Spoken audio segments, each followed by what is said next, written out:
Get out of here. John's words shocked me. I stood frozen in surprise, my mouth agape, wordless. It seems they do not understand their position. They better brace themselves. There's no other way but to make them understand my position. The moment I resolved myself, a wry smile appeared on my face. My name is Wendy Smith. I am a 52-year-old full-time employee at a certain food manufacturing company. Being a full-time employee at this age often leads to the misunderstanding that I am single. However, I am not single. I married John in my 20s, and soon after, we had our son, Matt. Matt has since become independent and is married. Currently, I live happily with John and my mother-in-law, Diane, just the three of us. But it's not without its problems. Diane has aged and her legs have grown significantly weaker. There are often times when I need to support her. However, John tends to ignore his mother's condition. She's your mother. Don't you think about helping? When I asked, John turned his face away. I wish he would be more considerate of the family. Especially lately, I've felt this way more frequently. John works as a graphic designer, currently freelance, but he used to work in the creative department of an advertising agency. That's where we met, when he came to my company on business. Do you have any questions? John asked me. This part is a bit. Oh, I'm sorry, I shouldn't be commenting as an amateur. No, advertising isn't just for professionals. Your opinion is valuable. John kindly replied. He was a warm-hearted person. That was my first impression of John. After some business interactions, John proposed we start dating, which, needless to say, led to marriage. However, about 10 years after our marriage, John mentioned he wanted to quit his job and start his own business. Can you really make a living on your own?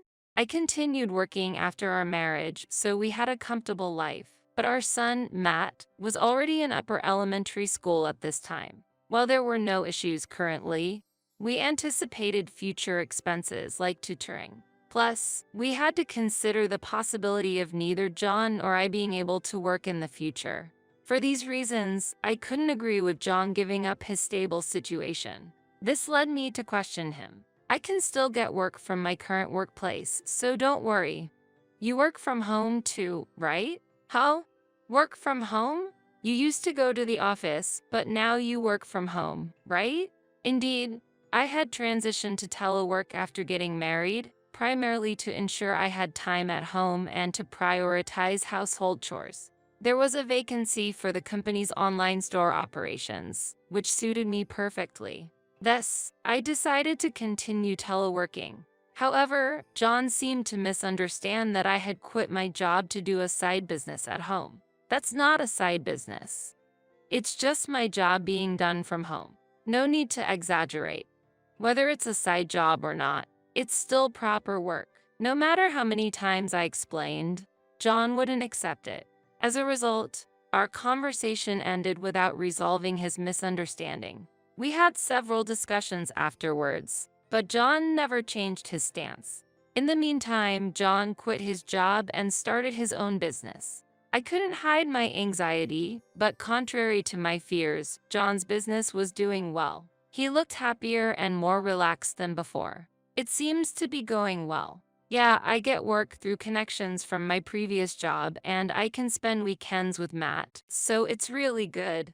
That's great. I felt relieved. However, a few years later, a new problem arose, which I brought up to John. Putting Mom in a nursing home? Yes, your mother herself wants it. She's become less mobile and wants to be admitted. What do you mean? John's interrogative tone left me speechless. I do want to take care of my mother-in-law. However, with both housework and my job, it's not that simple. Moreover, Matt is in middle school, facing high school entrance exams. With the need for support in various areas, I can't focus solely on my mother-in-law. After explaining these circumstances to John, he became visibly angry and vented his frustration. So, you plan to abandon my mother? It's not like that. But your mother herself. But that's what it comes down to, isn't it? If it's too hard, you could just quit your side job. I was at a loss for words to John's remark. In reality, Our household's financial situation depends on my income. John contributes, but it's a small amount. If I quit my job, we wouldn't be able to make ends meet. However, I couldn't convey this reality to John. He has a high pride, and knowing I am the main breadwinner might upset him like a child. It could lead to divorce, and in the worst case, he might leave the house. In that case, I wouldn't be able to take care of Matt and my mother-in-law alone. So, I remained silent. This silence marked the end of the discussion. Even if we didn't send my mother-in-law to a nursing home, my burden wouldn't increase. Indeed, her mobility has declined, but she can still manage most of her daily life on her own, and there are few situations where she needs my help. If she can sit in a chair, she can even cook.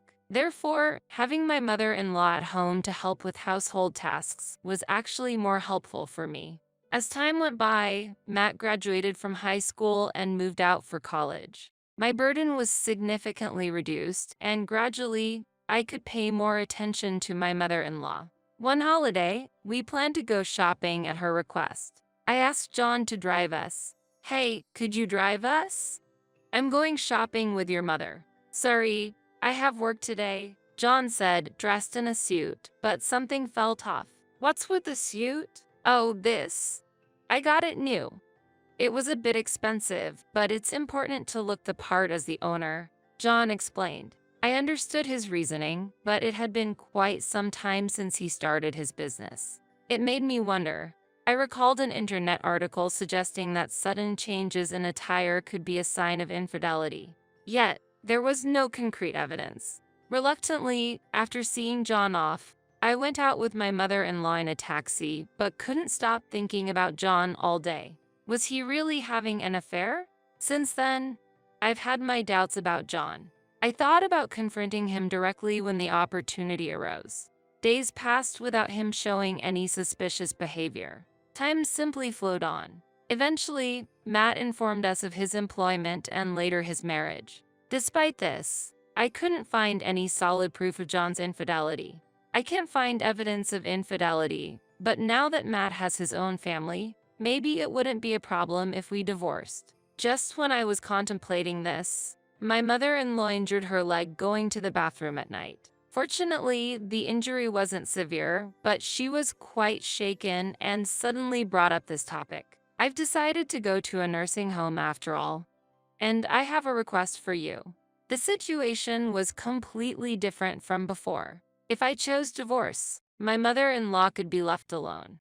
This thought made me unable to refuse her request. I decided to act according to her wishes. That was 6 months ago. Since then, I've been visiting my mother-in-law every weekend. After all, I'm concerned about your mother and can't bring myself to think about divorce. Muttering to myself, I returned home. "I'm back." Mom, welcome back," Matt said. His wife, Sarah, was also there. "We've been waiting for you, Mother. Why are Matt and his family here?" Wondering, I asked Matt, "Matt, why are you here?" Well, just as Matt was about to answer, John appeared from behind and said to me, "You're so heartless. I've considered divorcing you and called everyone here." "What do you mean?" "It's about Mom. You haven't fulfilled your duties as a wife." John raised his voice. I trembled in shock. "But your mother." Before I could argue, John interrupted. "No excuses. From now on, you're moving out, and Matt's family will live here." Stunned by his declaration, Sarah added insult to injury by yelling at me, "Yeah, disappear quickly. Annoying parasite." I was dumbfounded, unable to form a response. I felt an impulsive need to argue back. So, it was true. My feelings were not accepted. John didn't care about me at all. That's why he could say such things with ease. Why did I endure all this? Without much thought, I realized I should have divorced sooner to avoid this humiliation. It was too much. I had to show them my worth by any means necessary. With a bitter smile, I said, "Understood. I'll leave." I declared this and left the room, glancing sideways at them. I went straight to my room, grabbing only a change of clothes and my work laptop, along with my bank book and a few valuables. I packed the essentials in a travel bag. "Are you really planning to divorce?" Yes, I am, I replied, picking up my luggage. After a moment of contemplation, I proposed to John. I've decided. We'll divorce amicably for $10,000. If that's unacceptable, I'll hire a lawyer and deal with it thoroughly. It might be modest for adultery compensation. However, I didn't have the energy to fight with John at this point. So, I deliberately offered terms favorable to John. Why should I pay compensation? Because you're the one who brought up divorce. But I stared at John as he hesitated. Smiling, I said, then, shall we go through a lawyer? If adultery is discovered, it won't end with just $10,000. What? At least $30,000. If you're innocent, that should be fine, right? It was clear what choice John would make.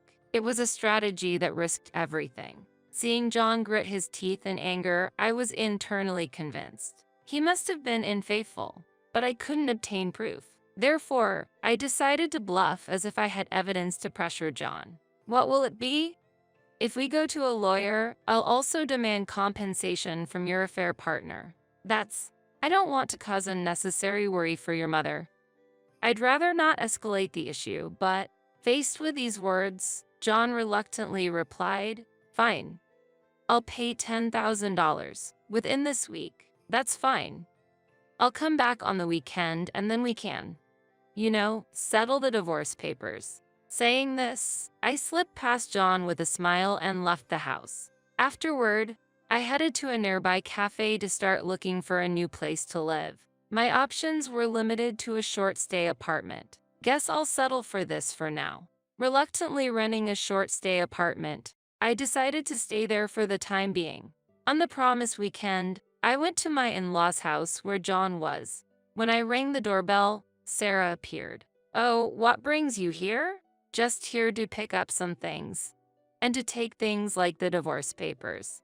I see. Sarah's dismissive attitude was evident. I couldn't understand why Matt married someone like her. Entering the house, John was waiting with an envelope on the table. Here's the divorce paper. The compensation is also enclosed. Understood. Inside the envelope were the signed divorce papers and a bundle of $10,000, which I put in my bag. I'll leave the moving of my room's items to a mover. Do whatever you want. John was clearly in a bad mood, despite being the one who suggested divorce. I couldn't understand why he was dissatisfied. Shaking my head, I proceeded with the moving preparations. When all was done, I handed John a bank book. This is the account book for depositing living expenses.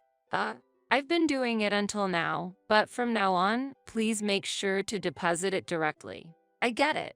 John almost snatched the bank book from my hands, acting like a child.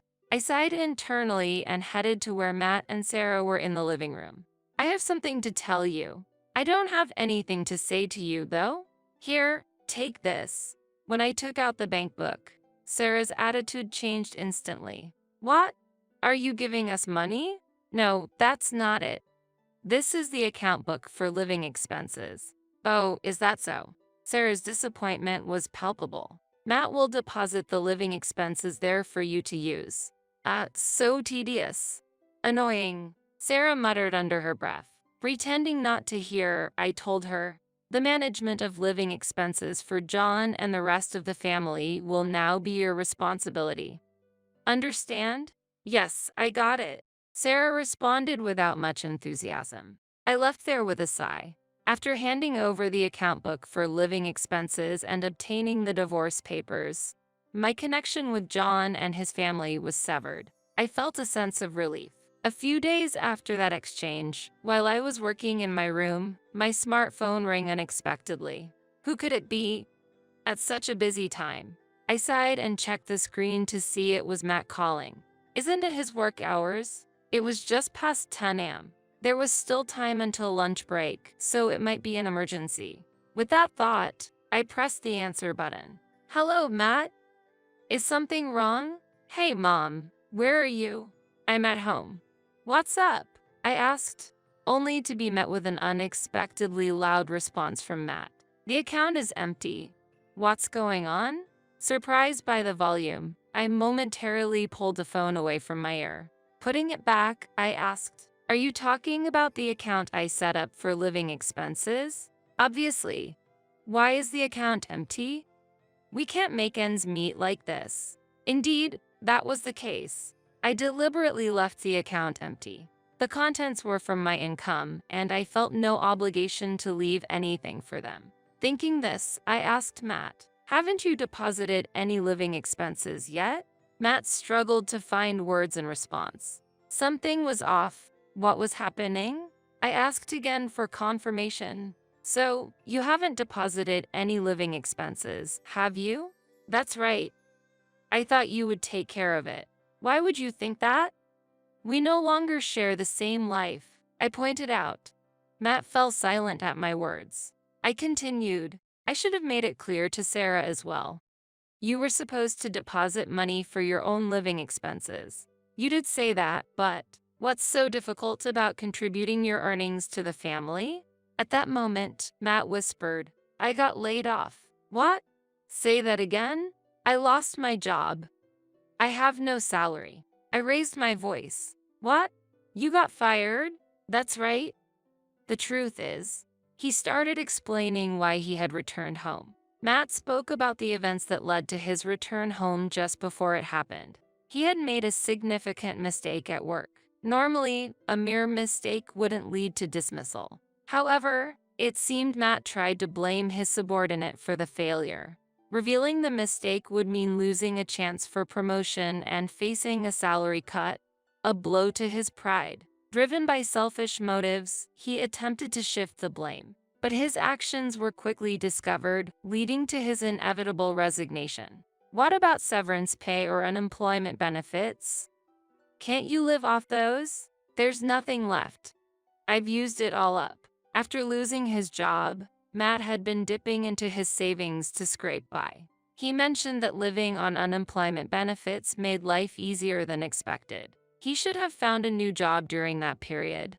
But Matt took no action, overconfident in his abilities. Believing he could find a job anytime, he spent his days playing around with Sarah instead. By the time he seriously started looking for a job, he was rejected everywhere. In this dire situation, John's offer to move in came. I was planning to live off Dad's money. But upon arriving, Dad firmly said he had no money. "That's unfortunate. Mom, could you just deposit this month's living expenses in the account?" Matt pleaded. I replied, "You're joking, aren't you?" "This is not joke. I'm serious." "Well, if this is not a joke, it's payback then. You all kicked me out, remember?" My firm words silenced Matt for a moment. However, he quickly retorted, "It was Sarah and Dad who kicked you out. I had nothing to do with it. You did nothing to stop it. Reflect on that. Goodbye." After ending the call, I set my phone to block his number. Hopefully, this would make them reconsider. Smiling, I waited for any contact from the other two, but received nothing from Sarah. About a month has passed since my separation from John. I might get some contact from John. Glancing at the calendar, I realized it's the end of the month. Perhaps I might hear from him today. Holding on to that expectation, my smartphone alerted me to a new email. It's here. The sender was John calling for a gathering. Fortunately, it was Sunday, and I had no plans. With anticipation, I headed to the designated meeting place, guessing what John might propose. I was curious about how he would react when he knew everything. Upon arriving at the designated cafe, John was already there. "Sorry for being late." I greeted him with a smile and took a seat opposite him. Next to him sat Sarah. She looked displeased as I examined her. "Don't stare at me like that." "Sorry, but what's the reason for all of us to be here?" "It's about an important discussion related to our household's financial situation." Sarah frowned and was clearly upset. "That's bound to be the reason, I suppose." I thought to myself, looking at John. He started to speak hesitantly. "Actually, we got a call from the real estate management company." "Do you know anything about it?" "Real estate management company? What about them?" As I posed the question, Sarah looked at me angrily. Pointing at me, she raised her voice. "You must know something. Be honest." Even if you say that. I pretended to be confused. John leaned forward. The real estate company mentioned something about rent, but we own our house. That's true. When I told them it must be a mistake, they even brought up suing us, John said, tapping the table with his finger, his anger evident. Seeing his frustration, I decided to reveal the truth. Did you actually deposit the living expenses? Yes, I did. That's a lie. If you had, we wouldn't be in this situation. I counted, and John's face showed surprise. Smiling, I shared the truth. The rent in question is for the family home. It should have been paid from the account I gave you. Wait a minute. We own our own home.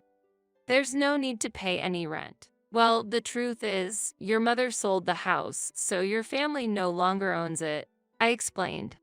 John and Sarah looked puzzled by my explanation. I then began to detail the whole story.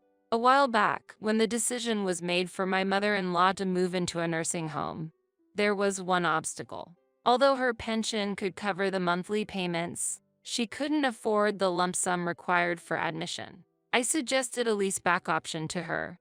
With this approach, she could remain in her familiar home while securing the necessary funds. However, this meant that regular lease payments would become necessary. So, I decided to allocate the $500 you were supposed to contribute monthly to the household for this payment. What about the living expenses then? I was covering those entirely, which amounted to $2,000 a month. John and Sarah were visibly shocked. If you had properly provided for living expenses, it would have just been deducted for the payment. But once you understand, please make the transfer promptly and continue to do so in the future. Okay. As I smiled, John began to panic. Sensing something was off, John finally confessed his true situation. Actually, my business failed and the company went bankrupt. Why did that happen? Well, as John hesitated, Sarah indignantly pointed out, he was having an affair and spent a fortune on that woman. That's why we're broke. According to Sarah, John had used the business funds to lavish money on his mistress, leading to the business's collapse. Unable to tell me directly, they hoped for Matt's financial support by inviting him and his family home. It's all Dad's fault. No, that's not. How is it not your fault? Pushing your responsibility onto others. You and your son are the same. Sarah erupted and an argument ensued. As they began to quarrel, I quietly left the scene. Later on, John and Matt struggled to find re-employment, and with the rent deadline approaching, they reluctantly started working part-time in retail. However, Matt couldn't stand being instructed by younger part-timers and quit. John, mocked for his age in his 50s, lost the will to continue working. Ultimately, they ended up borrowing money from dubious lenders and were forced to work on a fishing boat to repay their debts. Now, they are reportedly working on crab fishing boats in the north. Meanwhile, Sarah, having given up on them, returned to her parents' house temporarily. However, debt collectors visited there too, so she's currently working night shifts. As for myself, I'm enjoying living alone, occasionally visiting my mother-in-law in the nursing home, and leading a fulfilling life. My mother-in-law sometimes asks about remarriage, but I'm not in that mindset yet. However, there's someone at the nursing home who has caught my attention. It seems my mother-in-law has noticed too, but for now, I wish to just watch how things unfold.